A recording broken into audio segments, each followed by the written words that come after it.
तो यमक हो गया। आज श्लेष अलंकार है, श्लेष अलंकार करते हैं। देखो श्लेष अलंकार का मतलब तो मैंने शुरू में बताया ही था। और एक शब्द के अंतर्गत बहुत सारे अर्थ चिपके होते हैं। जैसे कल हमने वक्रोक्ति का भेद श्लेष वक्रोक्ति किया था, वहाँ पढ़ा था। वहाँ नारी नाम में एक बार नारी शब्द अर्थात स्त्रीवाचक निकल रहा था, और एक बार नारी नाम में ही पद छेद करके न अरिणाम अर्थात शत्रुओं के अनुकूल आचरण नहीं है, ऐसा मतलब शत्रु से अनुकूल आचरण नहीं वाला निकल रहा था। तो ऐसे ही होता, एक शब्द होता है लेकिन अन्य अन्य अर्थ होते हैं, उसी के अंदर चिपके रहते हैं वही अर्थ, तो वो श्लेष अलंकार होता है। अर्थात वाच्य भेदेन भिन्ना, वाच्यार्थ के भेद से भिन्न होते हैं, अर्थात जो मुख्यार्थ होता है उसके भेद से भिन्न होते हैं। लेकिन भाषण कैसा होता है? युगपत भाषणम स्पृश है, अर्थात स्पर्श इत्यादि से उसका जो भाषण अर्थात जो बोलना होता, जो शब्द होता, वो युगपत समान होता है। ये नहीं कि शब्द का जब अर्थ बदल जाता तो शब्द भी बदल जाता, नहीं, वाच्यार्थ तो बदल जाएगा, मतलब वाच्य जो अर्थ है, मुख्य जो अर्थ है या अर्थ जो निकल रहा है वो तो बदल जाएगा, वो तो भिन्न होगा, दोनों अलग अलग होंगे, लेकिन शब्द जो होगा वो एक ही होगा, अर्थात शब्द का जो भाषण होगा वो युगपत अर्थात समान रूप से ही होगा। श्लिष्यन्ति शब्दः श्लेषो, और जो ये अर्थ होते हैं वो श्लिष्यन्ति चिपके रहते हैं, शब्दः शब्दों के अंदर ही चिपके रहते हैं, मतलब कि एक शब्द का कोई अर्थ निकलता है, फिर उसी शब्द का दूसरा कोई अर्थ निकल जाता है, फिर उसी शब्द का तीसरा कोई अर्थ निकल जाता है, मतलब शब्दों के अंदर ही बहुत सारे अर्थ चिपके रहते हैं। और श्लेष ऐसा श्लेष अलंकार होता है।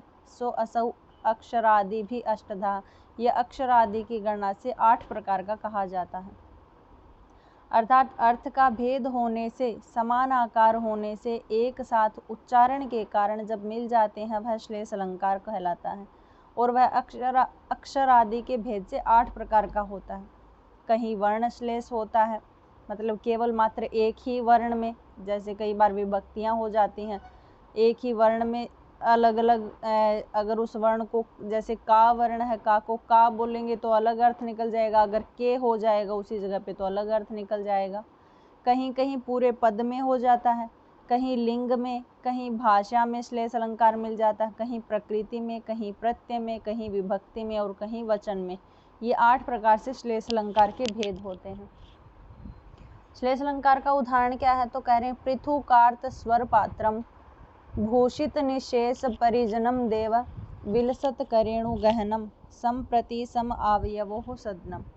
ये कोई गरीब इंसान है, गरीब है, जो राजा से कह रहा है कि सम आवययो अर्थात समान रूप से, संप्रति इस समय, सदनम हम दोनों के घर हैं, अर्थात एक राजा है और एक भिखारी है, दोनों आमने सामने, अर्थात वो भिखारी है, वो राजा से कह रहा है कि हे राजन, इस समय में तुम राजा हो और मैं भिखारी हूँ, लेकिन फिर भी इस समय में हम दोनों के घर, आवयवो हो अर्थात हम दोनों के, सदनम जो सदन है यानी जो हमारे घर हैं, वो समम अर्थात समान रूप से हैं। कैसे कह रहे? पृथुकार्त स्वर पात्रम, देखो एक शब्द पृथुकार्त स्वर पात्रम है, दूसरा भूषित निशेष परिजनम देव है, और एक है विलसत करेणु गहनम। ये 3 शब्द हैं। इन तीनों ही शब्दों में क्या है? इस पृथुकार्त स्वर में एक अर्थ अलग निकल जाएगा, एक अलग निकल जाएगा। ऐसे ही भूषित में 2 शब्दों, एक शब्द है लेकिन अर्थ अलग अलग निकल जाएंगे, एक राजा के लिए निकलेगा, एक भिखारी के लिए निकलेगा। ऐसे ही विलसत करेणु गहनम में होगा, एक राजा के लिए शब्द निकल जाएगा और एक भिखारी के लिए शब्द निकल जाएगा। तो देखो इसमें सबसे पहला पृथुकार्त स्वर पात्रम। पृथुकार्त अर्थात जो पृथुक होते हैं, जो छोटे छोटे बच्चे हैं, आर्त स्वरम उनके रोने का स्वर है। भिखारी के बारे में बताया जा रहा है कि जो भिखारी का घर है वो कैसा है, जो गरीब इंसान है उसका घर कैसा है, तो कह रहे वहाँ पर पृथुक है, अर्थात जो छोटे छोटे बच्चे हैं उनका स्वर पात्रम, वो भी आर्त स्वर पात्रम, अर्थात उनके रोने की आवाज़, रोने बिलखने की आवाज़ आ रही है, भूख के मारे जो बिलखते हैं बच्चे, तो भिखारी के घर से ऐसे बच्चों की आवाज़ आ रही है। और कह रहे हैं भूषित निशेष परिजनम देव है, और कह रहे हैं कि जो इसके परिजन हैं, भिखारी के जो परिजन है वो भूहु अर्थात धरती के ऊपर शीत शयन करने वाले परिजनम देव है, परिजन है, अर्थात इस भिखारी के घर में जो भी परिजन है वो भूहुषित अर्थात भूमि के ऊपर सोने वाले हैं। आगे कहा विलसत करेणु गहनम, विलसत अर्थात इसके भिखारी के घर में रेणु अर्थात मिट्टी निकाल दी है चूहों ने। कर अर्थात विलशतकः होता है चूहा। तो इसके घर में मतलब कच्चा पक्का जो घर है उससे चूहे मिट्टी निकाल रहे हैं। तो ऐसा तो घर हो गया किसका, ऐसा तो घर है भिखारी का। अब दूसरा राजा के लिए दिए दे रहे हैं, कोई शब्द का भेद नहीं कर रहे हैं, केवल मात्र शब्द वहीं रहेंगे, वाच्यार्थ की भिन्नता होगी।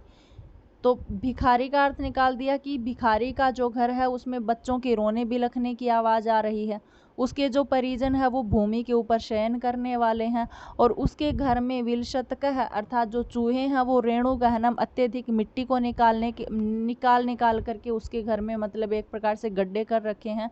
तो ऐसा भिखारी का घर है इस समय में। अब राजा का घर कैसा है, तो कह रहे हैं पृथु कार्त स्वर पात्रम, मतलब पृथु जो भी इसके घर में सामान है, राजा के घर में बर्तन इत्यादि हैं, कार्त अर्थात वो सोने इत्यादि के हैं, तो स्वर पात्रम उस सोने इत्यादि के बर्तनों का गूंजने का स्वर आ रहा है। और आगे कहा भूषित मतलब विभूषित हैं, निशेष परिजनम, परिजनम अर्थात इस राजा की जो परिजन है वो निशेष भूषित अर्थात अत्यधिक अलंकारों से भूषित हो रखे हैं। और विलसत करेणु गहनम अर्थात इस राजा का जो घर है वो करेणु हाथीनियों से भरा पड़ा है। करेणु हाथी को भी बोलते हैं, अर्थात इसका जो बाहर का पंडाल है यानी बाहर का जो मैदान है वो हाथियों से भरा हुआ है। तो इसलिए मेरा और राजा का घर दोनों का अभी समान रूप से है। वहाँ क्या है, मेरे घर में पृथुकः आर्त स्वरम, मेरे घर में बच्चों के चिल्लाने की आवाज़ आ रही है, जबकि राजा के घर में पृथुकार्त स्वरम अर्थात जो बर्तन है, जो सोने चांदी के बर्तन खुड़क रहे हैं उनकी आवाज़ आ रही है। मेरा जो घर है वो कैसा है, मतलब मिट्टी से पूरा एकदम भूषित होकर के नीचे ही सोने वाले मेरे परिजन हैं। और राजा का घर कैसा है, राजा के घर में जो स्त्रियां रह रही हैं या जो भी रह रहे हैं वो सारे के सारे परिजन कैसे हैं, एक प्रकार से गहनों से लदे हुए हैं। विलसत करेणु गहनम, मेरे यहाँ पर मतलब कि चूहों ने खोद करके मिट्टी निकाल दी है। और राजा का जो घर है वो कैसा है, हथिनियों के द्वारा ऐसा किया जा रहा है। तो हे राजन, तुम्हारा और मेरा जो घर है वो समप्रति अर्थात इस समय में आवयो हम दोनों का समम अर्थात समान रूप से है। तो यहाँ पर क्या था, वाच्यार्थ तो अलग अलग है, इस पूरे श्लोक के दो अर्थ निकल रहे हैं। एक राजा के लिए निकल रहा है, जैसे यहाँ पर पृथुक जो शब्द है वो अगर पृथुक बोलेंगे तो बच्चे का अर्थ ले लेगा, और अगर पृथु बोल लेंगे तो सोने चांदी के बर्तन इत्यादि का अर्थ ले लेगा।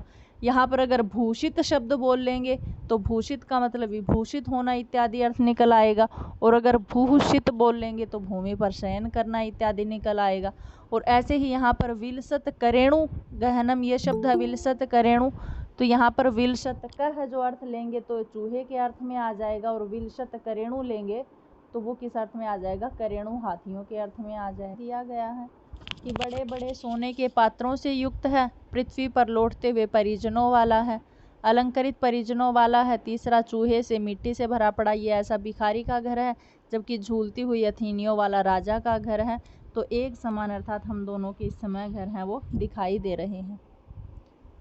आगे है उपमा अलंकार, ये शब्द श्लेषालंकार था क्योंकि यहाँ पर शब्दों में भेद किया जा रहा था।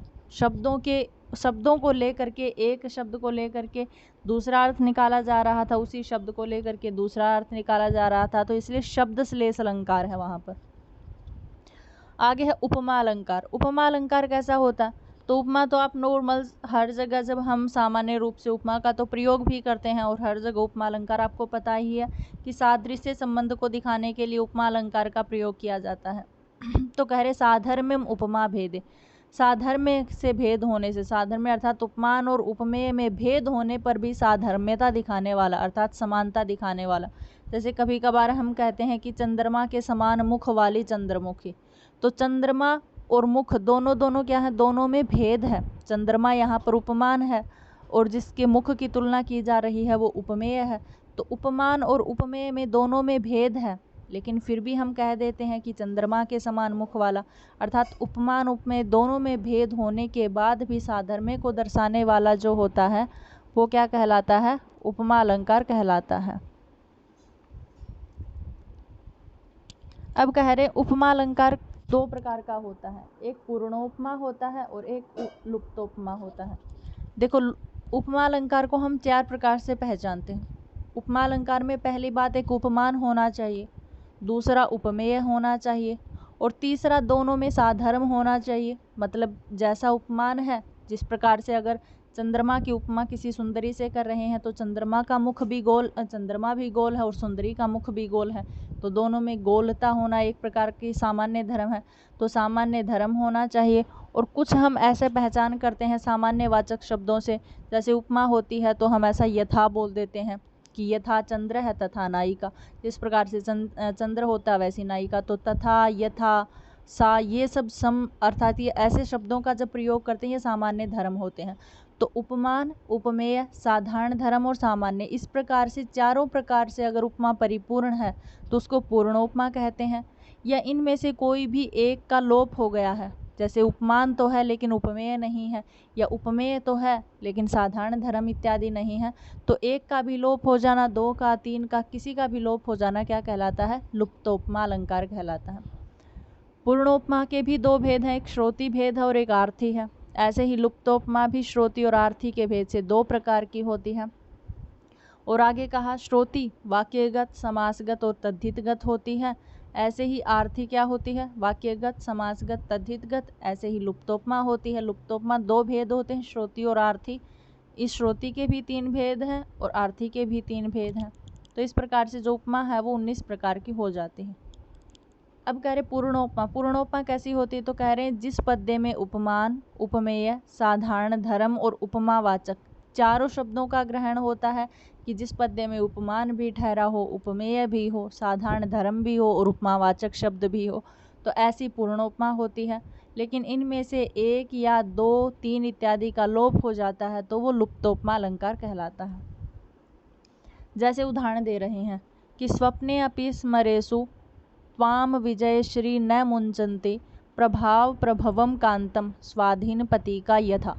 ये कह रहे स्वप्ने अपि समरेषु त्वाम अर्थात हे राजन, त्वाम तुमको, स्वप्ने अपि समरेषु अर्थात युद्धों में भी, विजयश्री जो विजयश्री है अर्थात जो तुम्हारी राज्यश्री है वो तुम्हें युद्धों में भी, स्वप्ने अपि स्वप्न में भी न मुंचती नहीं छोड़ती है। चाहे सपने में भी युद्ध हो रहा हो लेकिन फिर भी जो राजलक्ष्मी है वो तुम्हारे ही पीछे रहती है। अर्थात स्वप्न में भी अगर युद्ध हो रहा हो, उन युद्धों में जो राजलक्ष्मी है वो तुम्हें नहीं छोड़ती है। जिस प्रकार से प्रभा प्रभवम कांतम, अपने प्रभाव से या प्रभवम से, कांति इत्यादि से वशीभूत हुई स्वाधीन पति का, एक अपने पति के अधीन हुई जो पत्नी है वो कभी अपने पति को नहीं छोड़ती है, या अपने पति के प्रभाव से, अपने पति की कांति से एक पत्नी अपने पति को कभी नहीं छोड़ती स्वप्न में भी, उसी प्रकार ये विजयश्री है जो हे राजन तुम्हें युद्धों में स्वप्न में भी नहीं छोड़ती है। तो यहाँ पर देखो उपमेय है वो विजयश्री है। विजयश्री की तुलना किसी की जा रही है? एक पत्नी से की जा रही है, कि जिस प्रकार से पत्नी अपने पति को कभी नहीं छोड़ती है, उसके वशीभूत ही रहती है, उसी प्रकार ये विजयश्री है। तो विजयश्री उपमेय हो गए यहाँ पे। और किसके समान दर्शाया विजयश्री को? तो वो उपमा अर्थात पति पत्नी के समान दर्शाया है। तो स्वाधीन पति का क्या बन गई? उपमान हो गया। तो दोनों में समान धर्म क्या है?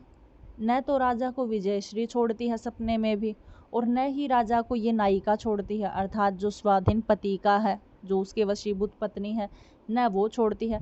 तो मुंचती शब्द अर्थात न तो वो छोड़ती है न विजयश्री छोड़ती है। दोनों में साधारण धर्म क्या है? मुंचंती यहाँ पर साधारण धर्म हो जाता है, तो ये साधारण धर्म है। और उपमावाचक शब्द इस श्लोक के लास्ट में लिखा हुआ है यथा। यथा अर्थात जिस प्रकार एक पत्नी अपने पति को कभी नहीं अकेला छोड़ती, उसी प्रकार से विजयश्री भी तुम्हें कभी नहीं छोड़ती है। तो यहाँ पर विजयश्री उपमेय है, स्वाधीन पति का उपमा है, मुंचती दोनों का साधारण धर्म है, अर्थात विजयश्री का और स्वाधीन पति का दोनों का साधारण धर्म न मुंचती है। और यहाँ पर साधारण जो उपमावाचक जो शब्द दिया गया है वो कौन सा है? यथा। तो यहाँ पर उपमावाचक शब्द जैसे हम यथा का प्रयोग कर देते हैं, तथा का प्रयोग कर देते हैं, या ईव बोल देते हैं, वाह बोल देते हैं, इस प्रकार ये सारे क्या हैं? उपमावाचक शब्द होते हैं। तो ये उपमा अलंकार था, पूर्णोपमा अलंकार है। आगे है उत्प्रेक्षा अलंकार। उत्प्रेक्षा अलंकार कैसा होता है? उत्प्रेक्षा अलंकार में संभावना की जाती है कि ऐसा हो सकता है या ऐसा लग रहा है। कई बार हम ऐसा बोल देते हैं कि मानो ऐसा लग रहा था मुझे, या मानो मेरे तो प्राण ही निकल गए थे, ऐसा मुझे लगा। कुछ कुछ जहाँ पर संशय इत्यादि की बात चल रही होती है वो उत्प्रेक्षा अलंकार होता है। जैसे लक्षण क्या है, तो कह रहे संभावना अथ उत्प्रेक्षा प्रकृतस्य समेन यथ, अर्थात प्रकृतस्य जो उपमेय होता है उसको समेन समानता के कारण संभावना वो होना, संभावना प्रकट होना या संभावना का प्रतीत होना। मतलब कोई भी उपमेय है उसको किसी समानता के कारण, कोई ना कोई ऐसी समानता हो उसके कारण उसको संभावना प्रतीत होना क्या कहलाता है, उत्प्रेक्षा अलंकार कहलाता है। जैसे उदाहरण है, कह रहे हैं लिम्पति व तमो अंगाने वर्षति व अंजनम नभः असत पुरुष सैव दृष्टि विफलताम नभः। देखो इसके ऊपर वाली लाइन में क्या है, उत्प्रेक्षा अलंकार है, नीचे वाली में तो खैर उपमा अलंकार है, लेकिन ऊपर वाली लाइन जो है उसमें क्या है, उत्प्रेक्षा अलंकार है। ये क्या कह रहे हैं, लिम्पति व तमो अंगाने, मानो ऐसा लग रहा था कि तमो अंगाने, तम अर्थात जो अंधकार है वो अंगाने अपने अंगों को लिम्पति व लीप सा रहा था। तो जैसे अंधकार होता है वो कभी हमारे अंगों को लीप नहीं सकता, कभी हमें मतलब एक प्रकार से स्पर्श नहीं कर सकता, लेकिन फिर भी ऐसा लग रहा था, इतना ज़्यादा अंधकार था मानो हमारे अंगों को लीप सा रहा हो। और आगे कह रहे वर्षति व अंजनम नभः, मतलब इतना अंधकार था ऐसे लग रहा था मानो नभ अर्थात नभ से अंजनम वर्षति, जैसे काजल बरस रहा हो। तो अंधकार और काजल दोनों में समानता होती, काजल भी काला होता है, अंधकार भी काला होता है, मतलब सब जगह अंधकार फैला देने वाला होता है। तो एक समानता के कारण क्या संशय उत्पन्न हो गया कि मानो ऐसा लग रहा था जैसे जो नभ है अर्थात आसमान जो है वो क्या बरसा रहा हो, काजल बरसा रहा हो। असत पुरुष सैव, अर्थात मेरी जो दृष्टि थी वो असत पुरुष की भांति दृष्टि विफलताम गताम, मतलब मेरी जो दृष्टि थी वो विफलता को प्राप्त हो गई। यहाँ उपमा अलंकार है, अर्थात जिस प्रकार से असज्जन पुरुष के संगति में आने से सज्जन पुरुष की जो दृष्टि होती वो विफल हो जाती है, उसी प्रकार से मानो ऐसा लग रहा था मेरी दृष्टि तो बिल्कुल विफल हो गई थी, क्योंकि कुछ नहीं दिखाई दे रहा था। अंधकार तो मानो ऐसा लग रहा था कि मेरे अंगों को लीप रहा है, और नभ से ऐसे लग रहा था जैसे काजल बरस रहा हो। तो मेरी जो दृष्टि थी वो असत पुरुष की भांति दृष्टि है वो विफलता को अर्थात असफलता को प्राप्त हो गई थी। यानी अंधकार अंगों को लीप सा रहा था, आकाश मानो काजल की वृष्टि सी कर रहा था, कर नहीं रहा था, वृष्टि सी कर रहा था, मतलब ऐसा लग रहा था। और दुष्ट पुरुष की सेवा के समान दृष्टि विफल सी हो गई थी। तो यहाँ संदेह आदि पदों का युक्त किया गया, इसलिए यहाँ पर उत्प्रेक्षा अलंकार है। आगे है रूपक अलंकार। रूपक अलंकार कैसा होता है, रूपक अलंकार में जैसे उपमा में क्या होता है, साधर्म्य दिखाया जाता है, दोनों में उपमान और उपमेय में दोनों में साधर्म्य दिखाया जाता, लेकिन दोनों में होता भेद है, क्योंकि यही तो उपमा का लक्षण है कि दोनों में भेद होता, लेकिन फिर भी साधर्म्य उपमा भेदे, अभेदे तो नहीं लिखा हुआ, वहाँ भेदे लिखा हुआ, अर्थात उपमा और उपमेय में दोनों में भेद होता है लेकिन फिर भी समानता दिखा दी जाती है। लेकिन रूपक में क्या होता है, रूपक में कोई भेद नहीं किया जाता, अभेद दिखा दिया जाता है। जैसे हम एक तो ऐसा बोलते हैं कि चंद्रमा के समान मुख है इसका, और एक हम ऐसा बोलें कि चंद्रमा ही है, मतलब मुख तो है ही नहीं, चंद्रमा ही है। तो यहाँ पर अभेद हो जाता है, दोनों उपमान और उपमेय को एक साथ मिला दिया जाता है, वो क्या होता है, रूपक अलंकार होता है। अर्थात तद रूपकम अभेदो, जहाँ पर भी आपको अभेद दिख जाए, लक्षण में कई बार आता है इसका लक्षण, तो जहाँ कहीं भी अभेद दिख जाए ना, सीधा सीधा पकड़ लेना रूपक अलंकार है। अगर ना भी हिंदी भी न बनानी आए, कहीं अर्थ न निकालना आए, तो सीधा सा पकड़ लेना, अगर कहीं भी अभेद लिखा गया है मतलब वहाँ पे रूपक अलंकार। अर्थात तद रूपकम अभेदो, यह उपमान उपमेयो, अर्थात जहाँ पर उपमान और उपमेय में दोनों में जो अभेद होता है वह रूपक है, वह रूपक अलंकार होता है। जैसे चंद्रेव मुखम, चंद्र ही मुख है तो चंद्रमा और मुख दोनों अलग अलग, नायिका का मुख अलग है मतलब और चंद्रमा अलग है, तो लेकिन उसी प्रकार से क्या दिखा दिया है कि नायिका का मुख नहीं है, वो तो चंद्रमा ही है। यहाँ पर दोनों में अभेद दिखा दिया गया, दोनों को एक ही कर दिया गया, इसलिए यहाँ पर रूपक अलंकार है। आगे है अपनोति अलंकार। अपनोति का मतलब ही होता है छिपाना किसी चीज़ को, हम इसी को तो कई बार हम बोलते हैं इसको छिपा लिया, तो अपनोति शब्द का प्रयोग करते हैं। तो कह रहे प्रकृतम निषिध्याम साध्यते सा तद अपनोति ही।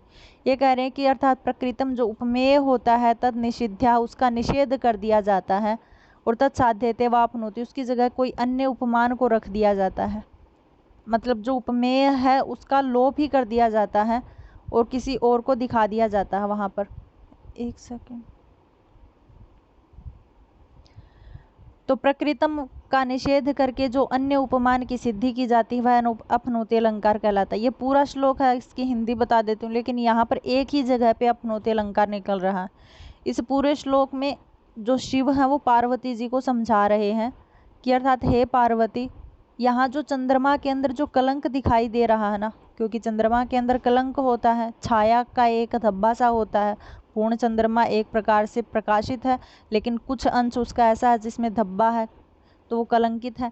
तो पार्वती को ऐसा बोल रहे हैं शिव कि हे शैल तनय, अर्थात हे हिमालय की पुत्री पार्वती, जो तुम्हें ये कलंक दिखाई दे रहा है इस चंद्रमा में, ये कलंक नहीं है।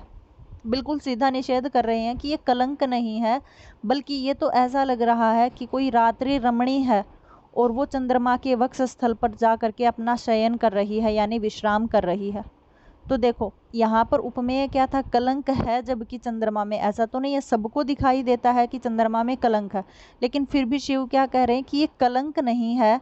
कलंक की जगह किसी और को सिद्ध कर रहे हैं कि ये जो छाया तुम्हें दिखाई दे रही है ये कलंक की नहीं है, ये तो किसी रात्रि रमणी अर्थात चंद्रमा के वक्ष स्थल के ऊपर सो रही है, उसकी छाया पड़ रही है। तो यहाँ पर कलंको नैव विलसति, अर्थात यहाँ पर कलंक नहीं है।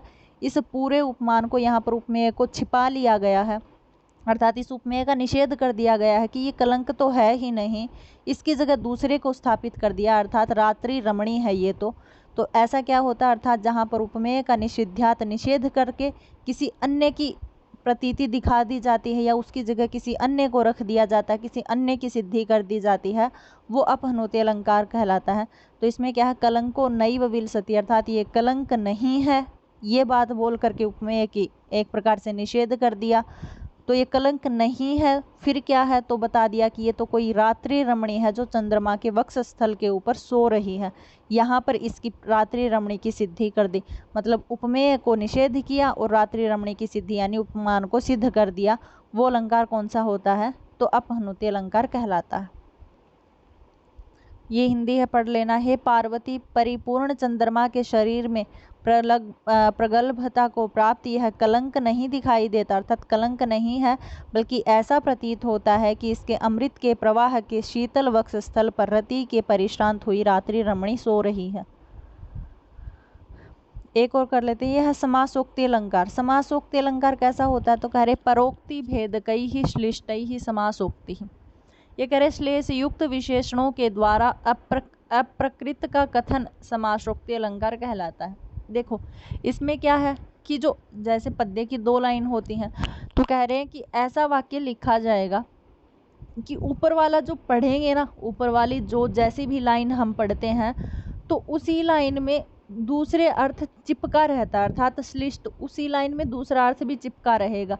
पर उक्ति यानी दूसरी उक्ति भी उसी में चिपकी रहेगी। जैसे उदाहरण से देखते हैं, कह रहे लब्ध्वा त्व बाहु स्पर्श यस्याः स कोऽपि उल्लासः जय लक्ष्मीस्त्व विरहे न खलु उज्ज्वला दुर्बला ननुसा।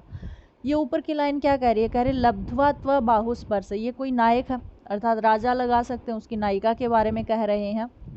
कोई दूसरा मनुष्य कह रहा है राजा को कि हे राजन, यानी हे नायक, जो भी है वो नायक है, राजन है, उसको कहा जा रहा है कि लब्ध्वा त्व बाहु स्पर्श है, अर्थात इस नायिका को त्व बाहु स्पर्श है लब्ध्वा, तुम्हारी बाहों का जो स्पर्श लब्ध्वा जब प्राप्त हो जाता है, तो यस्याः स कोऽपि उल्लास है, इसका जो उल्लास होता है, इसका जो आनंद होता है ना, वो अनिर्वचनीय हो जाता है, अर्थात इसको इतना आनंद होता है कि हम कह ही नहीं पा सकते, यानी कह ही नहीं सकते हैं, तो वो अनिर्वचनीय आनंद होता है।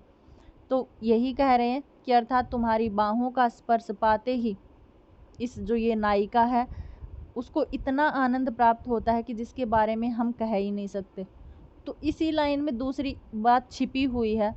तो राजा यही तो सोचेगा, अर्थात जो भी नायक है, जब उसे कोई ये बोल रहा है कि तुम्हारे आते ही या तुम्हारी बाहों का स्पर्श पाते ही नायिका इतनी आनंदित हो जाती है, तो दूसरी बात इसी में छुपी है, अर्थात जब राजा नहीं होता है या उस नायिका को बाहों का स्पर्श नहीं मिलता है, तो फिर वो दुखी हो जाया करती होगी। तो यही कहते हैं, अर्थात एक ही उक्ति में पर उक्ति छिपी होती है, श्लिष्ट ही अर्थात चिपकी हुई होती है। तो दूसरी क्या लाइन है, जय लक्ष्मीस्त्व विरहे, अर्थात इसीलिए कह रहा हूँ कि जो जय लक्ष्मी है वो तुम्हारे विरह से खलु निश्चय से ही दुर्बला ननुसा अर्थात दुर्बल हो जाया करती है। तो तुम्हारे बाहु के स्पर्श को पा करके जिसको वह अनिर्वचनीय प्रसन्नता होती है, वह जय लक्ष्मी तुम्हारे वियोग में प्रसन्न नहीं है, निश्चय ही दुर्बल हो जाया करती है। तो पहली लाइन की बात बताते ही दूसरी लाइन अपने आप समझ में आ रही है। पहली लाइन में किसी ने कहा कि तुम्हारी बाहों का स्पर्श पा करके इस नायिका को अनन्य मतलब खुशी प्राप्त होती है या अनन्य आनंद प्राप्त होता है। इसे ये बात स्पष्ट दिखाई दे रही है, अगर वो उसकी बाहों का स्पर्श नहीं मिल रहा है तो वो निश्चय से ही दुर्बल हो जाया करती है, यानी दुखी हो जाया करती है। तो समासोक्ति अलंकार कहलाता है। अर्थात पर उक्ति भेद कई ही, दूसरी उक्ति से ही श्लिष्ट ही चिपका हुआ जो वाक्य होता है वो परोक्ति अर्थात दूसरी बात को कह देता है। ऐसा क्या कहलाता? समासोक्ति अलंकार कहलाता है। तो ये आपका समासोक्ति अलंकार था। कल से आगे करेंगे समासोक्ति के आगे निदर्शना अलंकार है। आज यहाँ तक करते हैं। आई थिंक आपको समझ में आया हो। आसान से हैं ये सारे अलंकार, ऐसी बात नहीं है कि ज़्यादा हार्ड है, बिल्कुल आसान आसान है। 2-3 बार भी पढ़ते हो तो भी समझ में या याद ही हो जाते हैं।